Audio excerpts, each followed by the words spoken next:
అనవస్థిత కార్యస్య నజనే నవనే సుఖం జనే దహతి సంసర్గః వనే సంగ వివర్జనం.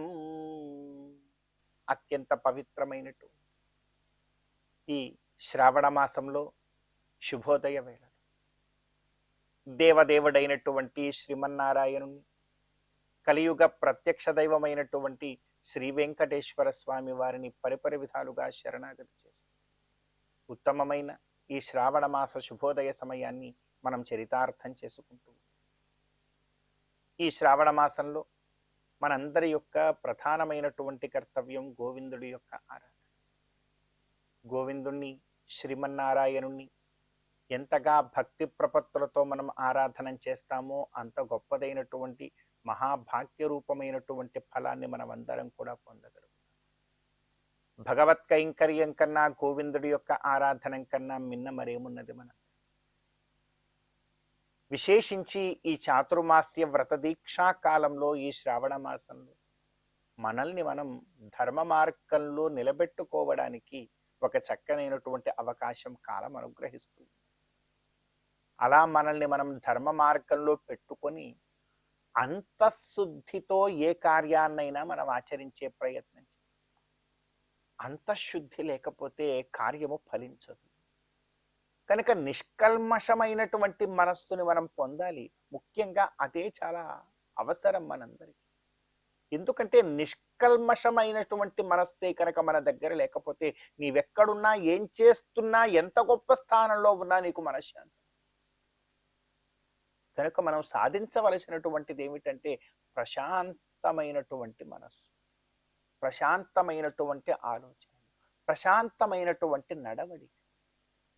ఇది మనకు కావాలి. అదే అంటున్నారు పెద్దలు కూడా, అనవస్థిత కార్యస్య నజని నవనే సుఖం. అనవస్థిత కార్యస్య, అతనికి ఆ కార్యం మీద చిత్తశుద్ధి లేకపోతే, ప్రశాంతమైనటువంటి మనస్సు లేకపోతే అతను ఎక్కడున్నా సుఖంగా ఉండలేడు. అటు జనంలో ఉన్నా సుఖంగా ఉండలేడు, వనంలో ఉన్నా సుఖంగా. నజనే నవనే సుఖం.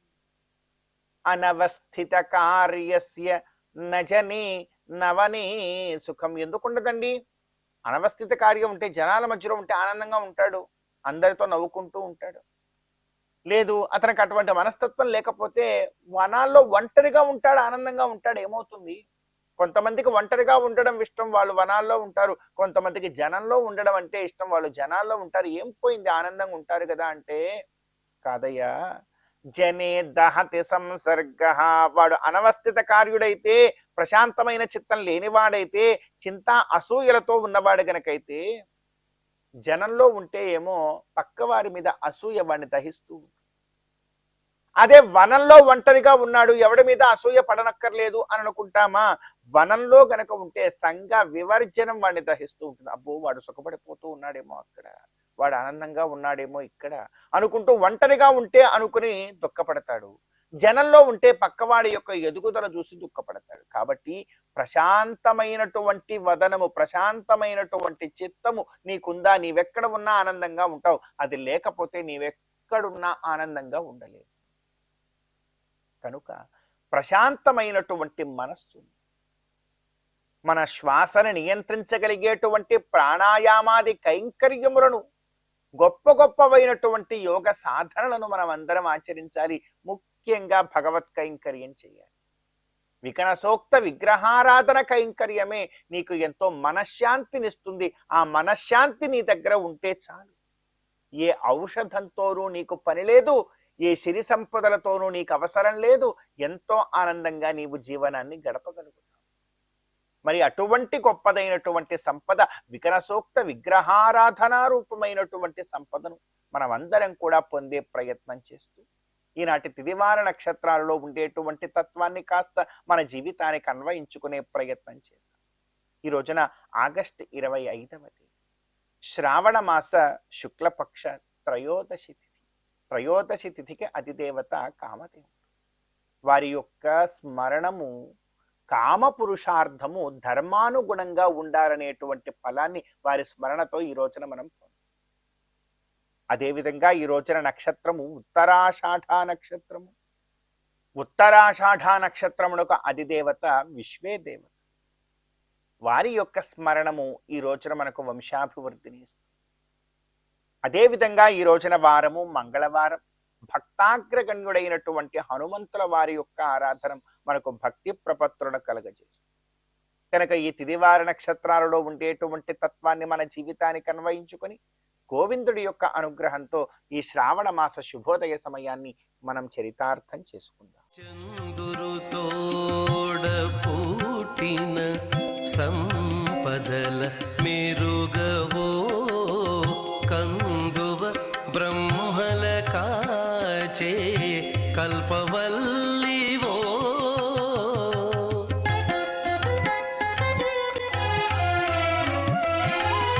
అందిన గోవిందునికి అండనే తోడు నీడై ఉండానవు మా ఇంటనే ఉండవమ్మా అమ్మా జయలక్ష్మి వరలక్ష్మి సంగ్రామ వీరలక్ష్మి ప్రియురాలవై హరికి బెరసితివమ్మా.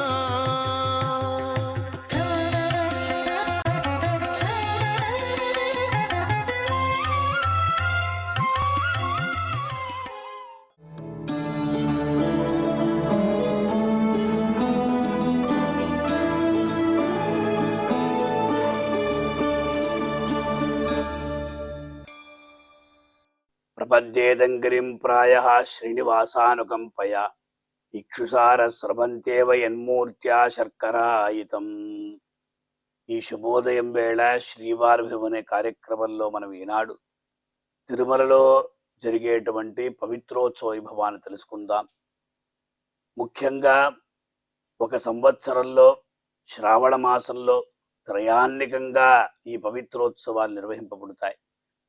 అందులో వైఖానస ఆగమోక్తంగా అర్చక స్వాములు 7 హోమకుండాల్లో అగ్ని ప్రతిష్ఠ చేస్తారు. వీటి మధ్య ఒక వేదికపై నవకలశాన్ని, అలాగే మరో వేదిక ప్రాయశ్చిత్త కలశాన్ని కూడా ప్రతిష్ఠిస్తారు. ఈ హోమ కార్యక్రమం మాత్రం కాకుండా విశేషమైన తిరుమంజన కార్యక్రమం జరుగుతుంది. సింహాసనంలో శ్రీభూ సమేతుడైన మలయప్ప స్వామిని వేంచేపు చేస్తారు.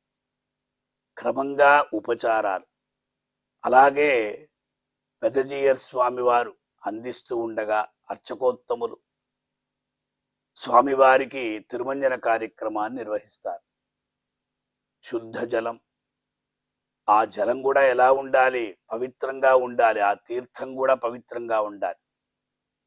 అది ఎలా ఉంటుందంటే ఏలా జాతి లవంగ చంపకమిల తక్కువలముస్తానిషా అని చెప్పిన రీతిగా మంచి పరిమళ ద్రవ్యాలు, కుంకుమ పూత్యాలంతా వేసి ఆ స్వామివారికి మనం ఎప్పుడైతే శ్రీ వెంకటేశ్వర భక్తి ఛానల్ మూలంగా ఆ తిరుమంజన కార్యక్రమం వీక్షిస్తుంటామో అప్పుడు ఆ శంఖనిధి పద్మనిధితో అర్చక స్వాముల వారు స్వామివారి మీద ఆ తిరుమంజనం ఎప్పుడైతే చేస్తూ ఉంటారో ఆ నీళ్లను కూడా మనం చూడొచ్చు.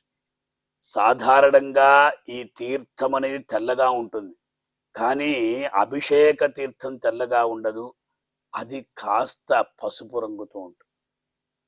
ఆ పసుపు రంగుతో దాంట్లో కుంకుమ పువ్వు, అలాగే ఏలకాయలు ఇదంతా మిశ్రితం చేసి అలా వేదపారాయణం వాళ్ళు తోడప్పాచాల ఆధ్వర్యంలో హరి ఓం సహస్ర శీరుష పురుష అని చెప్తూ ఉన్నప్పుడు ఎంత బాగుంటుంది. పెద్దజీయర్ స్వామి వారు అందిస్తూ ఉంటారు.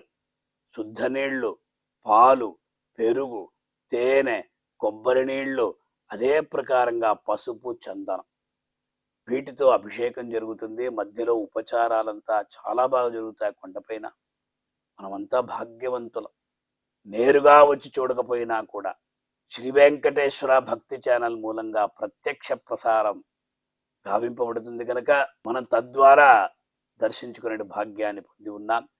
తర్వాత సహస్రధార తట్ట, అందులో ఒకేసారి 2 అర్చకులు శంఖనిధి పద్మనిధితో స్వామివారికి అభిషేకం చేస్తూ ఉంటారు. ఆ ఘట్టాన్ని, ఆ ప్రకరణాన్ని మనం మరువలేం. మన కళ్ళు ఉన్నందుకు కొండలరాయుని యొక్క పవిత్రోత్సవంలో జరిగేటువంటి అభిషేకాన్ని మనం తిలకించాలి. స్వామివారికి తులసీమాలను సమర్పిస్తారు. అలాగే చందన చర్చితుడుగా స్వామిని చేస్తారు. ఇదంతా కూడా ఒక భాగ్య విశేషం మనకు. తరువాత సాయంకాలం అంటే ఏకాదశి నాడు పవిత్ర ప్రతిష్ఠ జరుగుతుంది.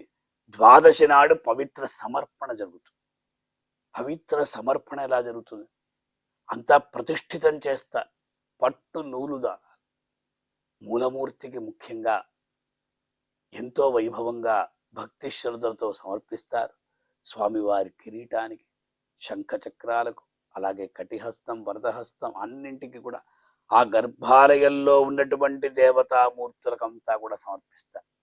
అలా బయటకు వచ్చి జయ విజయులకి సమర్పిస్తారు. ఎదురుగా గరుడాళ్వారు, అటుపక్క వస్తే వరదరాజస్వామి, ఇటుపక్క వస్తే వకుళమాత.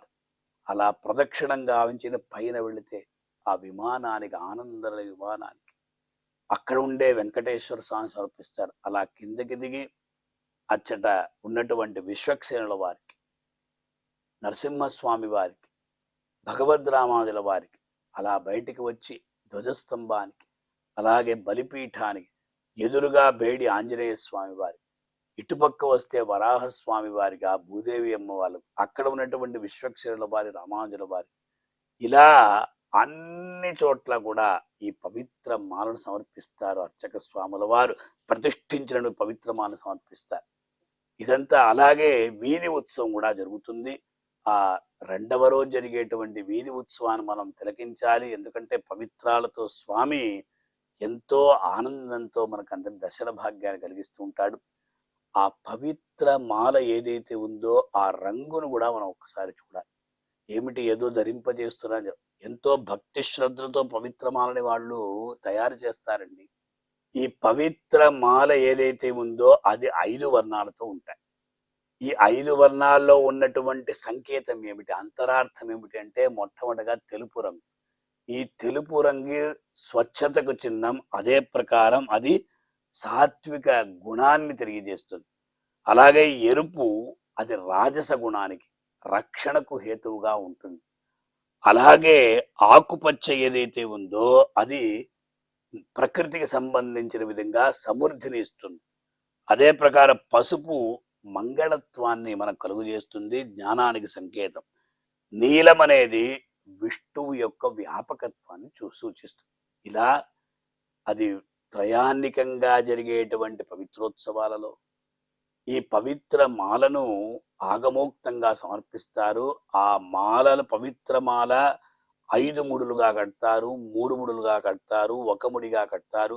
పెద్ద పవిత్ర మాలంతా కూడా మూలమూర్తికి సమర్పిస్తారు. కనుక భక్తులైనటువంటి మనమందరం కూడా తిరుమల క్షేత్రంలో జరిగేటువంటి పవిత్రోత్సవంలో పాలు పంచుకొని ఆ దేవదేవుడైనటువంటి శ్రీనివాస స్వామి వారి యొక్క అనుగ్రహాన్ని పొంది తరిద్దాం. ఓం నమో వెంకటేశాయ. 16 పన్నెలతో బంగారు పతిమా చెదరని వేదములా చిగురుబోడి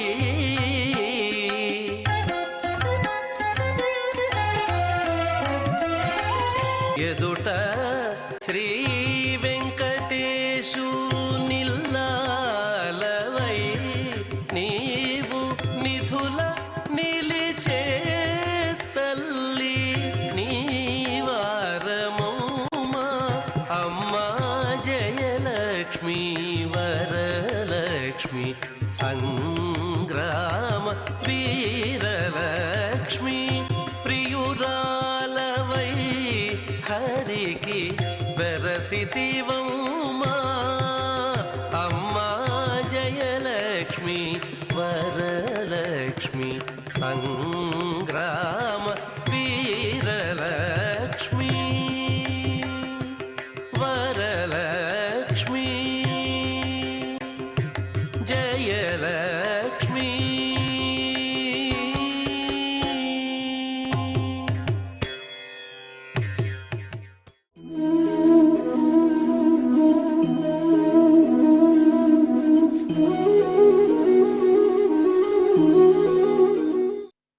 బ్రాహ్మణస్య హి దేహోయం క్షుద్రకామాయ నేష్యతే కృత్సాయ తపసే దేహ ప్రేత్యానంత సుఖాయ చ. శ్రీమద్భాగవతంలో ఒకానొక సందర్భంలో అత్యంత మహత్తర ప్రబోధంగా చెప్పినటువంటి శ్లోకం ఇది. ఏమిటా మహత్తర ప్రబోధం అంటే, ఈ పాంచభౌతిక శరీరం యొక్క పరమ ప్రయోజనమేమి? కరచరణాది అవయవాలు ఉన్నాయి మనకి, కర్మేంద్రియములు, జ్ఞానేంద్రియములు అన్నీ ఉన్నాయి, బాగా ఆలోచించే శక్తి ఉన్నది. ఈ పాంచభౌతిక దేహం అన్నది అనేక తత్వాలతో కూడి ప్రకాశిస్తూ ఉన్నది. మరి దీని యొక్క పరమ ప్రయోజనం ఏమిటి? కామాది సుఖాలు పొందడమా, బాగా భోజనం చేయడమా, జిహ్వకి ఇష్టమైనటువంటి రుచులన్నీ కూడా ఆరగించడమా? కాదు, బ్రహ్మాన్ని తెలుసుకోవాలి. బ్రహ్మము అంటే పరబ్రహ్మము,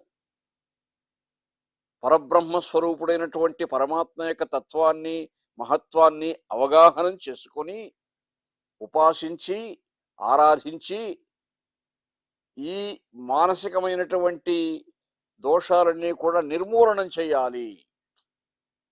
ఇది పరమ ప్రయోజనం ఈ శరీరం చేత.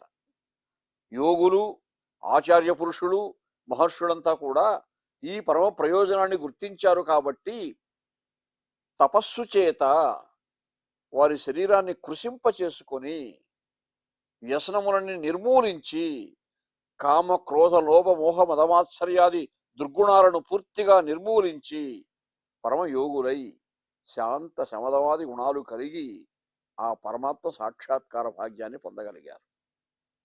ఏ శంకర భగవత్పాదుల వారు, భగవద్ రామానుజుల వారు లాంటి మహానుభావులు ప్రాచీన కాలంలో ప్రహ్లాద, నారద, పరాశర, పుండరీకాదులు, సనత్కుమారాదులు వీళ్ళంతా కూడా పరమ భాగవతోత్తములై, అది దేహం యొక్క పరమ ప్రయోజనము. యోగాన్ని సాధించి శబ్దబ్రహ్మణి నిష్ణాత పరబ్రహ్మాది గచ్చయేత్. శబ్దబ్రహ్మం ద్వారా పరబ్రహ్మాన్ని తెలుసుకోవాలి. ఆ శబ్దబ్రహ్మం ద్వారా ఎలా తెలుసుకోవాలో, శబ్దబ్రహ్మాన్ని ఎలా ఉపాసించాలో శరీరం మనకు ఉపకరిస్తూ ఉంది. నామ సంకీర్తనం చేయడం చేత కానీ, పరమాత్మ యొక్క స్తోత్రాలను వల్లెవేయడం చేత కానీ, ఆ స్తోత్రాలను ఏకాగ్రతాబంధుల చిత్తవృత్తితో మనసులో అనుసంధానం చేసుకోవడం వలన కానీ మనకు ఆ సంస్కారం కలుగుతూ ఉంది. పరమాత్మను ఆశ్రయించగలుగుతూ ఉన్నాము. అలా ఆశ్రయించి ఆ బ్రహ్మ పదార్థం ఏదుందో, ఆ బ్రహ్మమయుడైనటువంటి పరమాత్మ ఎలా ఉంటాడో తెలుసుకోగలగడమే ఈ శరీరము యొక్క పరమ ప్రయోజనము. అంతేకాని క్షుద్రమైనటువంటి కామభోగాలు అనుభవించడానికి కాదు. మనం ఈ సృష్టిలో ప్రవేశించాము. బాల్యము, యవ్వనము, కౌమారము, వార్ధక్యము ఈ దశలన్నీ అనుభవిస్తూ ఉన్నాము. కాబట్టి ఏదో ఒక దశలో గృహస్థాశ్రమంలో ఈ జీవుడు ఆ సంసార సుఖాలు ఆస్వాదించి ధర్మబద్ధమైనటువంటి కామాన్ని అనుసరిస్తున్నాడు. ధర్మావిరుద్ధో భూతేషు అన్నాడు పరమాత్మ. ధర్మమునకు విరుద్ధము కానటువంటి కామం ఏదైతే ఉన్నదో అది పురుషార్థాలలో ఉన్నది.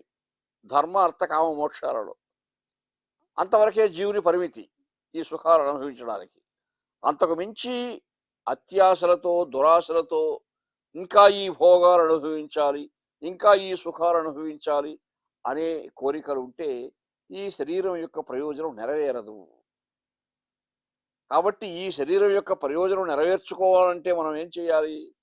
బ్రహ్మాన్ని ఆశ్రయించాలి, బ్రహ్మాన్ని పొందే ప్రయత్నం చేసుకోవాలి, బ్రహ్మాన్ని అవగాహన చేసుకోవాలి. తద్వారా అనంత బ్రహ్మమయుడైనటువంటి ఆ పరమాత్మలో ఈ జీవాత్ముడు లీనమైపోతాడు. అలా లీనమైనప్పుడు అదే మోక్షానంతర సానుభూతి. అటువంటి మోక్షం కోసమే జీవుడు తపించాలి తప్ప తాత్కాలికమైనటువంటి ఈ క్షుద్రమైనటువంటి సుఖాల కోసం, ఆనందాల కోసం పరితపించి మళ్ళీ ఈ జనన మరణ ప్రవాహంలో కొట్టుమిట్టాడుతూ ఉండకూడదు. హరిహరనాథుడు సాక్షాత్కరించినప్పుడు తిక్కరమహాకవి ఏం కోరుకున్నాడు? ఏం కావాలయ్యా నీకంటే? ఇంతకు వేర్చు నీకు ఒక ఇంతటిలోన మదీయవాణి అత్యంత విభూతి పెంపెసగునట్టి నేను కొనియాడ చేత తానెంతటి పెద్ద నీ కరుణ ఇట్లు పదస్థుడరైతి ఇంక జన్మాంతర దుఃఖములు తొలగునట్లుగా చేసి సుఖాత్మ చేయవే. పరమాత్మ, ఈ జననమరణ ప్రవాహం నుంచి ఇక ఈ జీవుని తప్పించు, నీలో లీనం చేసుకో అని ఆ మహాకవి ఆయన శరీరాన్ని ఆ పరమ ప్రయోజనం సాధించాడు. ఆయన శరీరం ద్వారా, ఆ పాంచభౌతిక దేహం ద్వారా తనలో ఉన్నటువంటి చైతన్యాన్ని సమగ్రంగా వినియోగం చేసుకొని మహాకవి అయి, మహాయోగి అయి, సోమయాజులై మహాభారతాన్ని ఆంధ్రీకరించి ఆ పరమ ప్రయోజనాన్ని సాధించాడు ఆ మహానుభావుడు. అలాగా ఏ జీవుడైనా ఆ పరమ ప్రయోజనాన్ని సాధించే ప్రయత్నం చేయాలి తప్ప క్షుద్రమైనటువంటి కామభోగాలని ఆశించి ఈ జనన ప్రవాహంలో కొట్టుమిట్టాడుతూ ఉండకూడదు అని చెప్పడానికే భాగవతంలో అద్భుతమైనటువంటి ఈ ప్రబోధం చేశారు.